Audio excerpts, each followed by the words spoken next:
Oh iya, kamu tahu tidak? Tadi siang aku belum sempat Adit melanjutkan kata-katanya, Cecil menginjak kakinya dengan keras, membuatnya meringis menahan rasa sakit. Apa sih? Tanya Rosa penasaran. Tidak apa-apa kok, Pokoknya di rumah sakit aman terkendali selama kamu cuti. Oke, tidak perlu khawatir. Ia membentuk tangannya seperti tanda oke dan tersenyum. Keduanya menghibur Rosa sampai gadis itu merasa sedikit lebih tenang. Dan menjelang tengah malam baru keduanya pulang. Apartemen tempat mereka tinggal memang tidak begitu jauh dari rumah Rosa. Hanya berjalan kaki beberapa menit. Sil, mengapa tadi kamu menginjak kakiku saat aku akan memberitahu Rosa? Hah? Tanya Adit sedikit kesal ketika mereka sedang berjalan di trotoar. Menghentikan langkahnya, Cecil menatap pria itu. Menurutmu, bukankah ada yang aneh? Kamu yakin itu Ken? Kalau iya, mengapa dia tidak mengenalimu saat kamu menyapanya? Dan kamu ingat malam itu, malam saat kecelakaan. Bagaimana kondisi Ken? Mustahil kan, dengan luka seperti itu seseorang bisa selamat? Adit mengalihkan pandangannya ke arah yang lain. Apa yang dikatakan oleh gadis itu adalah benar adanya. Untuk sekarang, jangan mengatakan hal ini pada siapapun, termasuk Rosa. Mengerti? Entah mengapa, perasaanku tidak enak. Cecil berkata lagi dengan ekspresi khawatir yang terlihat jelas di raut wajahnya, yang hanya dibalas anggukan kepala oleh Adit. Justru ada satu nama yang saat ini terlintas di benaknya, yaitu Nicholas, kakak tiri Rosa. Ivan mengemasi baju-baju serta barang-barang yang menurutnya penting dalam koper. Satu set seragam warna hitam yang ada di atas tempat tidur, ia tersenyum memandangnya. Dia yang awalnya berkarir ketika Haris menunjuknya sebagai pengawal pribadi, dia harus menanggalkan seragamnya tersebut. Baru ketika ia menerima misi untuk menyelamatkan Andrea, seragam itu dipakainya kembali. Dan kini saat ayahnya telah memutuskan untuk pensiun dari jabatannya, Haris mempercayainya untuk menggantikan posisi ayahnya tersebut dan tepatnya 2 hari lagi ia akan mulai bertugas. Diangkatnya seragam tersebut lalu diciumnya. Yah, Daddy is back baby. Panggilan kesayangannya pada seragamnya itu sebelum dimasukkan ke koper. Yang terakhir adalah foto Rosa dan Davi yang tengah memegang kue ulang tahun. Potret itu diambil ketika Davi merayakan ulang tahunnya beberapa bulan yang lalu. Selembar foto yang baginya sangat berharga melebihi apapun.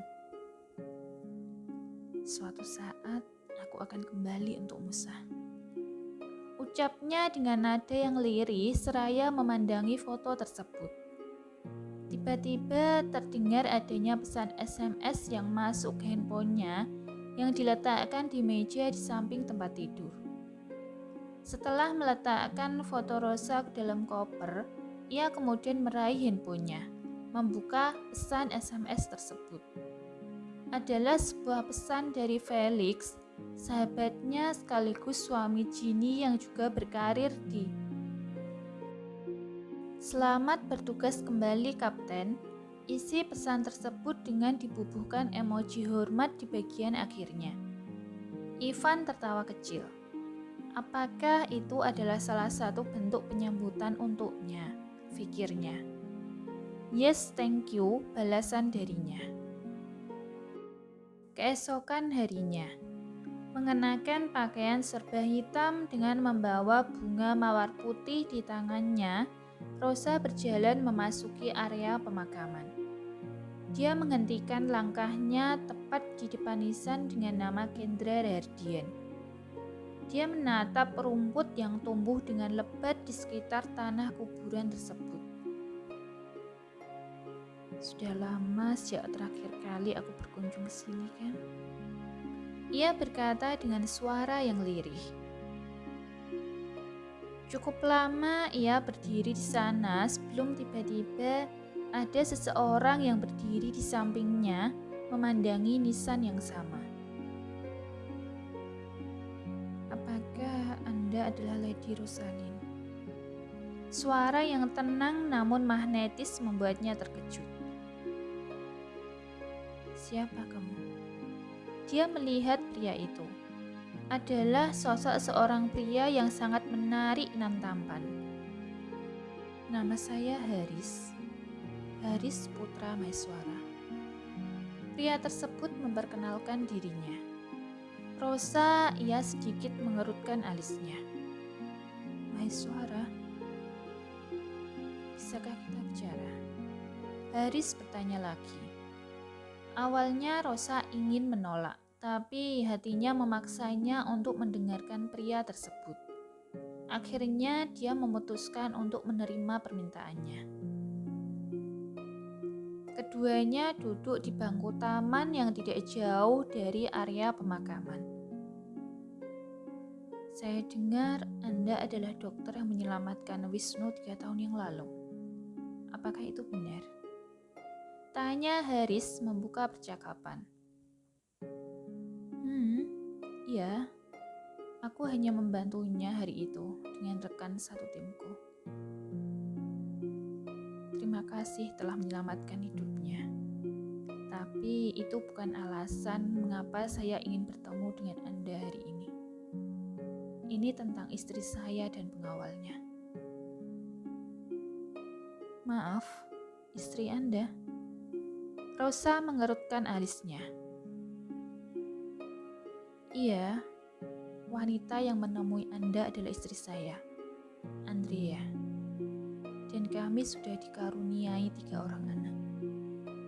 Haris berkata lagi, membuat Rosa hampir menjatuhkan rahangnya dengan ekspresi tidak percaya. Pria tersebut kemudian menjelaskan padanya apa yang sebenarnya terjadi di antara Andrea dan Wisnu. Sampai hari di mana ia hilang di lautan karena menjalankan misinya. Rosa hanya terdiam. Mengepalkan tangannya dengan erat, ia menahan perasaan serta air matanya. Ternyata benar apa yang dikatakan oleh Adit semalam. Semuanya hanya kesalahpahaman belaka. Saya tidak tahu apa hubungan Anda dengan Wisnu. Tapi yang saya tahu, dia adalah pria yang baik. Saya tahu betul seberapa baik dia. Dan tentang istri saya berharap Anda akan memaafkannya. Berdiri, Haris menundukkan kepalanya sedikit di hadapan Rosa. Sebelum memutuskan untuk menemui gadis itu, Haris memeriksa tentang latar belakangnya terlebih dahulu. Jadi dia tahu betul siapa gadis itu sebenarnya. Menatap ke langit yang cerah, pria tersebut tersenyum. Lalu menoleh lagi kepada Rosa yang masih duduk terdiam. Dia adalah seorang. Dan ketika saya berdiri di sini sekarang, mungkin dia sudah pergi jauh. Saya berharap jika suatu saat nanti kalian bertemu lagi, Anda akan mempertimbangkannya, Nona. Ucapnya lagi sebelum beranjak pergi. Rosa yang masih berdiam di sana menutupi wajahnya dengan kedua telapak tangannya. Dia tidak bisa menahan perasaannya lagi. Air mata yang deras mengalir membasahi pipinya. Beberapa bulan pun berlalu dalam kedipan mata. Seperti biasa setelah seharian di rumah sakit, ketika pulang ke rumah, Gavin akan duduk bersantai di sofa membuka laptopnya. Entah hanya sekedar untuk membuka media sosialnya atau mengecek email-email yang masuk. Malam itu dia mendapati ada satu email yang dirasanya mencurigakan. Pengirimnya bukanlah dari kolega maupun relasinya. Alisnya sedikit mengernyit setelah membaca detail isi email tersebut. Masih memakai seragam biru khas dokter bedah, Rosa naik ke rooftop rumah sakit. Berjam-jam berada di ruangan operasi, baru sekarang ia keluar setelah berhasil menyelesaikan operasi besar salah satu pasiennya. Gadis itu mengangkat kedua tangannya ke atas lalu menggeliat. Ia bisa merasakan pegal-pegal di sekujur tubuhnya, terutama jari-jarinya.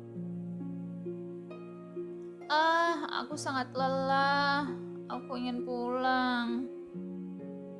Ucapnya meluapkan kesahnya, kemudian duduk di bangku kayu. Matanya seketika terbuka lebar serta berseri-seri ketika tiba-tiba ada tangan yang menyodorkan susu kotak tepat di depan wajahnya.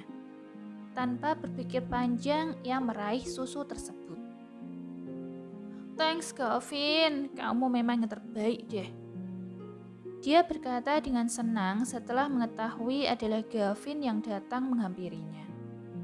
Tersenyum kecil, pria tersebut membungkukkan badannya sedikit, menatap Rosa yang tengah meminum susunya melalui sedotan. Jarak keduanya sangat dekat, hanya terhalang oleh kotak susu. Dan mata mereka bertemu. Mata terindah yang pernah dilihatnya adalah mata gadis itu, Honey Eyes. "Kalau aku yang terbaik, mengapa kamu tidak memilihku?" Dengan suara yang lirih, Gavin bertanya. Rosa diam menggigit ujung sedotannya. Jantungnya sedikit berdebar. Sempat terpaku sesaat, pikiran jernihnya mulai bekerja normal kembali. Sudah punya tunangan, masih saja menggoda orang lain. Merasa sebel, ia lalu mengerutkan kedua alisnya, memasang wajah cemberut. Gavin tertawa terbahak-bahak melihat perubahan ekspresi gadis itu. "Aku hanya bercanda, Sa. Tidak perlu sampai segitunya, kan?" Gavin mengusap-ngusap kepala gadis itu sebelum akhirnya duduk di sampingnya. Nanti malam jalan yuk. Sudah lama kan kita nggak nongkrong bareng. Tadi aku sudah menghubungi Adit dan Cecil, dan mereka bilang mereka setuju. Ih, boleh juga tuh. Aku juga sudah rindu sama mereka. Rosa antusias. Sudah lama memang dia tidak bertemu dengan teman-temannya semenjak dirinya dan Gavin dipindah tugaskan ke rumah sakit yang lain. Oke, tapi nanti malam kamu harus berdandan yang cantik ya, mengerti? Lihat tuh wajahmu pucat gitu. Kamu tidak ingin kan membuat mereka khawatir lagi? Kaget dengan kata-kata Gavin, ia kemudian menyentuh pipinya dengan salah satu telapak tangannya. Ia meraba-raba kulit wajahnya. Rosa, gadis itu memang sangat sibuk akhir-akhir ini, sampai tidak memiliki waktu untuk dirinya sendiri. Jadi itulah sebabnya mungkin wajahnya pucat, pikirnya. Sementara Gavin yang melihat tingkah lucu Rosa, diam-diam tersenyum.